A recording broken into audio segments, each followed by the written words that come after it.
नमस्कार। आप सुन रहे हैं द बॉलीवुड रेडियो और मैं हूं आपके साथ आकाश। दोस्तों, आज के इस पॉडकास्ट में किस्सा राजेश खन्ना का है और राजेश खन्ना की फिल्म आराधना के बाद का किस्सा है। आराधना जब रिलीज़ हुई और जिस तरीके से कामयाबी के शिखर को छू गई, कोई समझ ही नहीं पाया कि आराधना को कैसे देखा जाए। राजेश खन्ना तो सबसे कम, वो बिल्कुल नहीं समझ पाए कि इस कामयाबी को वो कैसे समझें, कैसे लें। वो सिर्फ शुक्रगुजार थे कि आखिरकार लहरों का बहाव पलट गया था। जो लगातार बैक टू बैक उनकी फ्लॉप फिल्में आ रही थीं, उसमें आराधना ने एक संजीवनी का काम किया और हालात बेहतर नज़र आ रहे थे। और ज़्यादा अहम ये कि अब सिर्फ मुकाबले के अभिनेता, विजेता या मंगोल नाक नक्शे वाले स्वीट बॉय नहीं रह गए थे, बल्कि फिल्म इंडस्ट्री का एक बड़ा हिस्सा आराधना को मिली प्रतिक्रिया पर भौचक्का सा था। एक ऐसे अभिनेता के साथ जो जानी मानी हस्ती नहीं था। किसी भी फिल्म को इस तरह की सफलता नहीं मिली थी जिस वक्त फिल्म इंडस्ट्री सफलता के इस पैमाने की आदी हो रही थी। राजेश खन्ना बाकी फिल्मों की ओर बढ़ गए। अपने मामा के तलवार की शादी पर उन्हें अपनी लोकप्रियता की एक झलक देखने को मिली। नौजवान अदाकार को देर हो गई थी और वो दुल्हन के घर पहुंचने से कुछ ही पहले बारात में शामिल हुए। सब लोग दूल्हे के चारों ओर नाच रहे थे, लेकिन जैसे ही राजेश खन्ना पहुंचे, सब लोग उनकी ओर लपके और पलक झपकते ही रिश्तेदारों, दोस्तों और अन्य मेहमानों ने दूल्हे को सड़क के बीचों बीच घोड़ी पर छोड़ दिया। बैंड वाले भी उनके साथ नहीं रहे और सब राजेश खन्ना के साथ हो लिए। कुछ महीनों के बाद इत्तेफाक सिनेमा घरों में लगी और लोगों को राजेश खन्ना का एक बिल्कुल दूसरा रंग देखने को मिला। आराधना से एकदम अलग, बिना गानों वाली ये फिल्म एक चुस्त सस्पेंस ड्रामा थी जो फिल्म के 90% हिस्से में एक घर की चार दीवारी में घटता है, जिसमें सिर्फ दो कलाकार हैं, नंदा और राजेश खन्ना। यश चोपड़ा द्वारा बहुत कम बजट में बनाई गई इत्तेफाक का निर्माण बी.आर. चोपड़ा ने किया था, जो यूनाइटेड प्रोड्यूसर्स कंबाइन के सदस्य भी थे, जो कंपटीशन राजेश खन्ना ने जीता था। यह फिल्म भी एक काम चलाऊ फिल्म थी जो चोपड़ा भाइयों पर थोपी गई थी। सायरा बानो के उपलब्ध न होने की वजह से यश चोपड़ा की फिल्म आदमी और इंसान की शूटिंग रुक गई थी।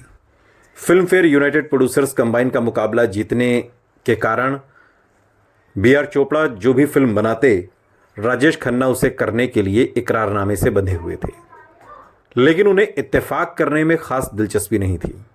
इत्तेफाक का छोटा और एक नए तजुर्बे वाला ढांचा शायद आखिरी खत की याद दिलाता था।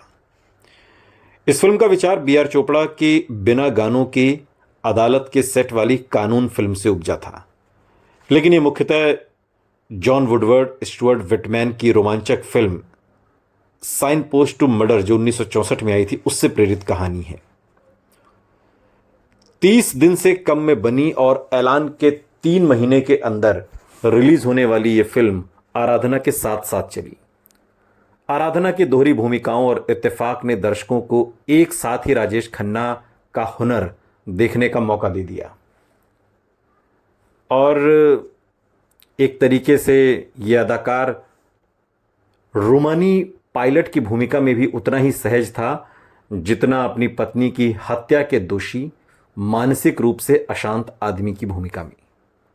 1969 में उनकी अन्य फिल्में थीं डोली और बंधन, दो ऐसे किरदार जिनकी जड़ें हिंदी सिनेमा के तौर तरीकों से में कुछ ज़्यादा गहरी थीं।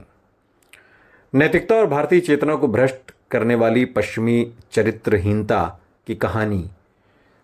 डोली में राजेश खन्ना एक ऐसे शख्स की भूमिका में है जो माता पिता द्वारा तय की गई शादी से इनकार कर देता है।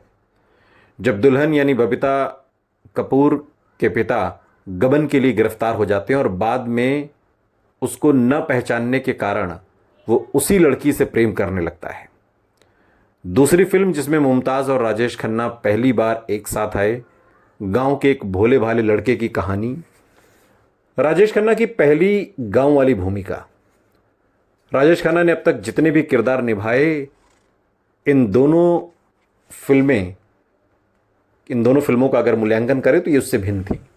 हालांकि दोनों में राजेश खन्ना ने अच्छा काम किया। वो केवल आराधना और इत्तेफाक के आगे ही छोटी नहीं पड़ी, बल्कि उनके बाद आने वाली फिल्मों के आगे भी। राज खोसला की दो रास्ते आई 1969 में, और एक मध्यवर्गीय परिवार के सामने आने वाली मुसीबतों की जांची परखी कहानी के साथ ही राजेश खन्ना एक असली बड़े अभिनेता के रूप में सामने आए। औरत फिल्म की तरह ही दो रास्ते में राजेश खन्ना को सबसे अच्छा किरदार मिला था, और पहली फिल्म के विपरीत इस बार पटकथा उनके किरदार के नजरिए से थी। राजेश खन्ना ने किरदार को पूरी तरह अपना लिया और उनकी अदाकारी बढ़िया संतुलन का नमूना थी। राजेश खन्ना के किरदार में सतह के नीचे दबे तेज उबलते रौश के साथ लक्ष्मीकांत प्यारेलाल की लयात्मक धुनों, भावुक मसलन ये रेशमी जुल्फें मोहम्मद रफ़ी का गाया, उससे लेकर रोमानी गीत छुप गए सारे नज़ारे लता मंगेशकर का गाया, और दुख से भरे कि मेरे नसीब में है दोस्त जिसे किशोर कुमार ने गाया, वहाँ तक इन सारे पैकेज को अनोखे ढंग से एक लुभावना रंग दे दिया। दो रास्ते एक सुपरहिट फिल्म साबित हुई, और आराधना और इत्तेफाक के बाद उनकी सफलता ने राजेश खन्ना के भविष्य को लेकर कोई संदेह नहीं छोड़ा। वो 3 साल से फिल्मों में थे, लेकिन रातों रात एक सनसनी वो अब बने थे, और बनाने वाली फिल्म थी शक्ति सामंत की आराधना। एक ऐसी फिल्म जिसने राजेश खन्ना के सारे करियर की दिशा ही मोड़ कर रख दी। यानी कि वो फिल्मों में काम तो कर रहे थे, फिल्में कर तो रहे थे, लेकिन राजेश खन्ना को कोई दिशा नहीं मिल रही थी। शक्ति सामंत की आराधना ने राजेश खन्ना को वो दिशा दी, जिसके बाद Rajesh Khanna back to back back to back back to back एक से बढ़कर एक कामयाब फिल्में देते गए, और ये सिलसिला तकरीबन 15 से 17 फिल्मों तक चला, जो अपने आप में एक रिकॉर्ड है।